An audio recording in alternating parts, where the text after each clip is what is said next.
हमारे साथ समाज के सभी वर्ग के लोग बैठे हुए हैं हमारे इस प्रेस कॉन्फ्रेंस में, जो इस बात का द्योतक है कि यह चुनाव इस बार जयनगर के लोग जीतने वाले हैं। और बरकट्ठा विधानसभा में आज तक कभी जयनगर के लोगों को प्रतिनिधित्व का अवसर नहीं मिला था, और जो बदहाली का आलम है पूरे बरकट्ठा विधानसभा में, उसको जयनगर के लोग ही दूर कर पाएंगे। ये इस बार के चुनाव में होने वाला है। चुनाव का मुख्य मुद्दा क्या है? चुनाव का जो मुख्य मुद्दा है वो विकास है। सड़क, पानी, बिजली, स्वास्थ्य, शिक्षा, ये मूलभूत सुविधाएं जो एक आम आदमी को मिलनी चाहिए सरकार के द्वारा। प्रतिनिधियों की लापरवाही या उनके अकर्मण्यता के कारण वो आम लोगों तक नहीं पहुंच पाता है, तो वो लोगों तक पहुंचाना हमारा पहली प्राथमिकता होगा। बरकट्ठा विधानसभा क्षेत्र की जनता सुनील भाई मोदी के पक्ष में मतदान क्यों करेंगे? जो परिस्थिति वर्तमान में बनी हुई है और जितने पूर्व से विधायक बने हुए हैं, उनका जो क्रियाकलाप है वो सबों ने देख लिया है। एक कहावत है, बंद मुट्ठी लाख की, खुल गई तो खाक की। तो लोगों ने सबको आजमा लिया है और देख लिया है कि भाई ये लोग कुछ भी करने वाले नहीं हैं। मेरी पृष्ठभूमि कोई राजनीति की नहीं है, मैं सामाजिक जीवन से हूँ, तो लोग इस बात को जान रहे हैं कि नहीं, अगर कोई इस तरह का नया चेहरा आता है जिसमें एक जज्बा हो, जुनून हो, कर्मठता हो काम के प्रति, तो वो बदलाव करेगा और लोगों को इसका लाभ मिलेगा। इस तरह पूरी टीम लगी हुई है, इस तरह आप अकेले हैं, कैसे चुनाव जीत पाएंगे? ये पता नहीं, शायद आप लोग कैसे देख रहे हैं मैं अकेला हूँ। ये चुनाव मैं अकेले नहीं लड़ रहा हूँ, हमारे लोग लड़ रहे हैं।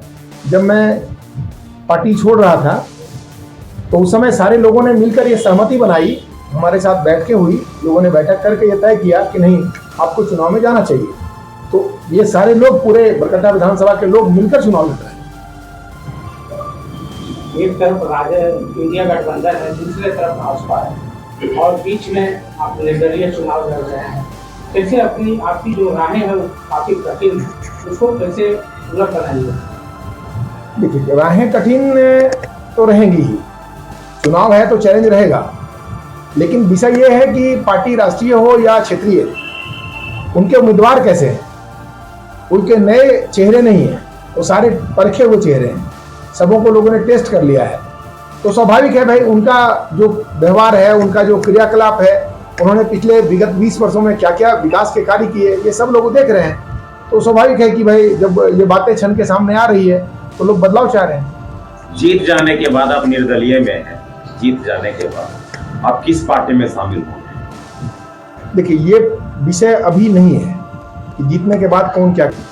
बिल्कुल, मैं वहाँ तो बिल्कुल रिजाइन करके आया हूँ। जो मैं आपको फिर से बता दूँ कि मैं 34 वर्षों से उस संगठन का, उसकी सांगठनिक और अनुषांगिक इकाइयों का मैं सदस्य रहा हूँ, एक कर्मठ कार्यकर्ता रहा हूँ, और मैंने निष्ठा भाव से काम किया है। मुझे जब पार्टी छोड़ना था, आप देखे होंगे पूर्व विधायक ने जब वो निर्दलीय चुनाव में गए तो बगैर किसी रिजिग्नेशन का गया। मैंने नियम से, कायदे से, एक सिद्धांत के हिसाब से मैंने रिजाइन करके तब फिर वापस नॉमिनेशन फॉर्म खरीदा, फिर नामांकन फॉर्म भरा। कौन कौन सी विकास की योजनाएं धरातल पर उतरेंगी, और अभी तक की जो विकास की योजनाएं हैं पूर्व के जनप्रतिनिधियों का, आप उसको किस नजर में देखते हैं? मैंने विकास की मैं किस विषयों की बात करूं? आप प्रारंभ करते हैं हम शिक्षा से। आप शिक्षा का आलम देख लीजिए, अपने यहाँ डिग्री कॉलेज कितने हैं, स्कूलों की जो व्यवस्था है वो कैसी है।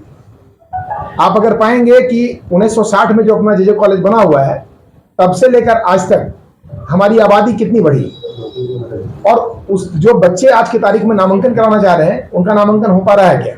करीब 10,000 बच्चे प्रत्येक वर्ष इंटर की परीक्षा पास करने के बाद डिग्री लेने के लिए या ग्रेजुएशन की पढ़ाई करने के लिए वो नामांकन लेना चाहते हैं, लेकिन उनका नामांकन हो नहीं पाता है, क्योंकि वहाँ पे एक लिमिटेड सीट है और संख्या ज़्यादा है, तो एक बैरियर लगा हुआ है। इसलिए प्रत्येक प्रखंड में एक डिग्री कॉलेज हो। ऐसे डिग्री कॉलेज तो अपना बरकट्ठा में भी है, लेकिन वो सुचारू रूप से संचालित नहीं है। तो बिल्डिंग बना देना विषय नहीं है, विषय है उसका सुचारू रूप से संचालन करवाना, ताकि एक गरीब बच्चा, एक गाँव का बच्चा को भी अच्छा शिक्षा मिल सके। बरकट्ठा विधानसभा क्षेत्र की जनता यदि आपको विधायक बनाती है, क्या जयनगर की जनता जयनगर में एक डिग्री कॉलेज की परिकल्पना कर सकते हैं? बिल्कुल, मैं पूरे प्रखंड की बात कह रहा हूँ, क्षमा चाहूंगा, मैं पूरे बरकट्ठा विधानसभा क्षेत्र की बात कह रहा हूँ, मैं किसी प्रखंड की बात नहीं कर रहा हूँ। स्थानीय मुद्दे पर क्या सोच रखते हैं? भाई स्थानीयता तो प्राथमिकता में है। अब स्थानीयता की बात करें तो आपके सामने बांझड़ी पावर प्लांट है, आप देख लें। जिस समय इसका उद्घाटन हो रहा था, जिस समय इसका शिलान्यास हो रहा था, उस समय के केंद्रीय ऊर्जा मंत्री ने यह बात कही थी कि 12 किलोमीटर के परिधि में निःशुल्क शिक्षा, स्वास्थ्य, सड़क, बिजली, पानी ये चीजें मिलेगी। क्या ये मुहैया हो पाई? पहला। दूसरा, जो डस्ट वहां से निकल रहा है और आम उससे सराउंडिंग घरों में जो जा रहा है, उसके लिए सघन वृक्षारोपण की बात की गई थी। अभी आप गौर करेंगे, सड़क के किनारे भी आपको एक वृक्ष नहीं मिलेंगे। तो विषय ये है कि भाई, और दूसरा और विषय इसमें देख लीजिए कि जो नौकरियां यहाँ पे लोग कर रहे हैं उसमें स्थानीय लोग कितना है। स्किल्ड लेबर की बात छोड़ दें, अनस्किल्ड लेबर भी आप देखेंगे तो बाहर के हैं। तो भाई ऐसे कैसे चलेगा? फिर यहाँ के लोग कहाँ जाएंगे? आखिर जमीन हमारा है, पानी हमारी है, संसाधन हमारा है, यहाँ सारा इंफ्रास्ट्रक्चर डेवलप हुआ है और लोग बाहर से आके काम करेंगे, तो स्वाभाविक है कि भाई यहाँ के लोग कहाँ जाएंगे। आपका यदि देखा जाए पीछे का यदि बैकग्राउंड, तो आप लगातार भाजपा में रहे हैं, ऐसे में आप फिर भाजपा से अलग होकर चुनाव लड़ रहे हैं और जो समुदाय के लोग हैं वो जो भाजपा से नाराज चल रहे थे, वो लोग तो वोटर को अपने पक्ष में कैसे आप समर्थन में ला पाइएगा, कन्वर्ट कर पाइएगा? देखिए, मैं जिस दल में कल था, जहां था मैं निष्ठा से था। चूंकि दल के लोगों ने गलत निर्णय लिया। गलत निर्णय क्या है इसको समझिए। पूर्व के विधायक ने पार्टी विरोधी गतिविधि अपनाकर चुनाव में गए। पार्टी ने निर्णय लिया कि इनको 6 साल के लिए निष्कासित किया जाता है। उनकी अवधि पूरी भी नहीं हुई, आप बीच में ही उनका एंट्री करा लेते हैं और एंट्री होने के बाद फिर उनको उम्मीदवार ही बना देते हैं। तो आप एक तो विषय ये है, आप इसका पहले का पहलू देखिए। इसी दल में स्वर्गीय अटल बिहारी वाजपेयी प्रधानमंत्री हुआ करते थे। वो चाहते तो 1 वोट खरीद सकते थे, लेकिन ये उनको लगा कि ये सिद्धांत के प्रतिकूल है, हमारी विचारधारा के प्रतिकूल है, तो उन्होंने ऐसा काम नहीं किया और सरकार गिर गई। वो स्वतः रिजाइन करके वापस आ गए। तो जिस विचार, कोई भी पार्टी, कोई व्यक्ति जब किसी पार्टी में जुड़ता है तो उसके विचारधारा से जुड़ता है। जब विचारधारा में गिरावट आ गई हो तो आप कैसे इसको आप देखेंगे? तो स्वाभाविक है, ये कठिनाई सिर्फ मेरे साथ आई ऐसा नहीं है।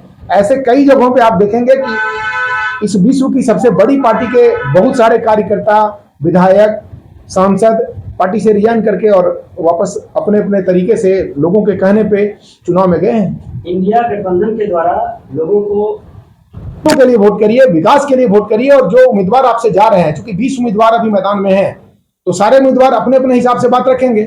सबों की अपनी अपनी, भाई सबका एजेंडा है, तो उनसे आप ये बात करिए कि पूर्व में जो आपने काम किया तो उस पर आपने कहाँ खरा उतरा और क्या क्या दिया पूरे क्षेत्र को। तो ये लोगों को मैं कहूंगा कि आप उनसे पूछिए। और मैं एक बात इस आपके चैनल के माध्यम से कहना चाहूंगा कि आप ये बात कह रहे हैं, कुछ भ्रामक खबर भी लोग पता नहीं हमसे घबरा गए हैं और कुछ भ्रामक खबर, झूठी खबर बना के लोगों को फैला रहे हैं, जो सरासर गलत है। मैं चुनाव में पूर्णतः अपने मतदाताओं के साथ, अपने कार्यकर्ताओं के साथ, यहाँ की जनता के साथ आया हूं और सबों का इसमें सहयोग प्राप्त है। इसमें कहीं भी कोई किंतु परंतु की बात नहीं है। इसलिए इन भ्रामक खबरों से या भ्रामक मैसेज से क्या भ्रामक फैलाया जा रहा है। कुछ पुराना वीडियो जोड़कर, काटकर लोगों को प्रसारित किया जा रहा है और उसमें जो अपनी एक उम्मीदवार हैं उनको लोग वहां विरासत की बहू भी कह रहे हैं। वो कुछ अपने तरीके, चूंकि वर्तमान विधायक के साथ वो करीब 4 साल, 4.5 साल उनके साथ पिछलग्गू बन के घूमी। तो जब आप झूठे लोगों के साथ रहेंगे तो वो झूठ बोलने का तरीका तो आपको पता ही हो जाएगा। तो वो उसी झूठ तरीके को अपना कर लोगों के बीच में एक भ्रामक मैसेज डाल रही है, तो ये तो गलत है। तो इनसे लोगों को बचने का मैं अपील कर रहा हूं, इनसे बचिए। मैं उनकी ही बात कह रहा हूं। वो 9 साल से बल्कि 10 साल होने चला, वो जिला पार्षद हैं, अपने एक लोकप्रिय जननायक यहाँ के नेता, पूर्व विधायक श्री खगेंद्र प्रसाद जी के परिवार से हैं। वो हमारे आदर्श थे, हैं भी आदर्श आज। आपको जानकारी में होगा कि जब झारखंड स्वायत्त परिषद का गठन किया गया था तो उस प्रति को उस समय के मुख्यमंत्री श्री लालू प्रसाद यादव जी से छीन कर उन्होंने फाड़ दिया था कि ये नहीं चलेगा। वो वैसे जिंदा दिल इंसान है। अब भले वो संन्यास ले लिए, तो सिर्फ इस बात पे कि आप किसी अच्छे व्यक्तित्व के परिवार से आते हैं, आपको विधायक बना देना चाहिए। दूसरा प्रश्न ये भी है कि आपने इन 10 सालों में जो जिला पार्षद के रहते आपने किया है, अपने क्षेत्र में एक नली का काम किया क्या? कोई डेवलपमेंट का काम कर पाया क्या? तो जब आपसे एक छोटा सा काम नहीं हो पा रहा है, छोटे से क्षेत्र में काम नहीं हो पा रहा है, और अगर आपको पूरे विधानसभा का जिम्मा दे दिया जाएगा तो आप क्या कर पाएंगे? उस पर भी उन्होंने हॉस्पिटल का बहाना बनाने से, लोगों का सहानुभूति लूटने से ऐसे कोई चुनाव थोड़ी जीत सकता है। तो ये भ्रामक खबर। महिला सशक्तिकरण और महिला सुरक्षा को लेकर नजरबाज मोदी क्या सोचते हैं? महिला सशक्तिकरण ये जरूरी है। उनको जब तक हम सशक्त नहीं करेंगे, क्योंकि आधी आबादी हमारी महिलाओं की है, तो उनको भी सशक्त करना हुआ। वो जब तक मजबूत नहीं होंगे, परिवार मजबूत नहीं होगा। आज इसमें एक और मैं बात कहूंगा आपको कि बेरोजगारी यहाँ पे एक बड़ा मुद्दा है, पलायन बड़ा मुद्दा है, इस पर कोई चर्चा नहीं करते हैं। आप कैसे बेरोजगारी को रोक सकते हैं? उसका सरल तरीका है कि आपको किसी इंडस्ट्री को डेवलप करना पड़ेगा, या फिर आपको सिंचाई की व्यवस्थाओं को बनाना पड़ेगा, बढ़ाना पड़ेगा। आप कल्पना करेंगे 1985 में अपने यहाँ लिफ्ट इरिगेशन की व्यवस्था थी, वो व्यवस्था अब चौपट हो गई है। अगर वो व्यवस्था फिर से चालू किया जाए तो हमारे यहाँ लोग 3 फसल उगाते थे, किसान यहाँ के 3 फसल उगाते थे। तो जब किसानों के हाथों में काम और पानी आ जाएगा तो घर में ही रोजगार कर लेंगे। तो ये बहुत सारे विषय हैं।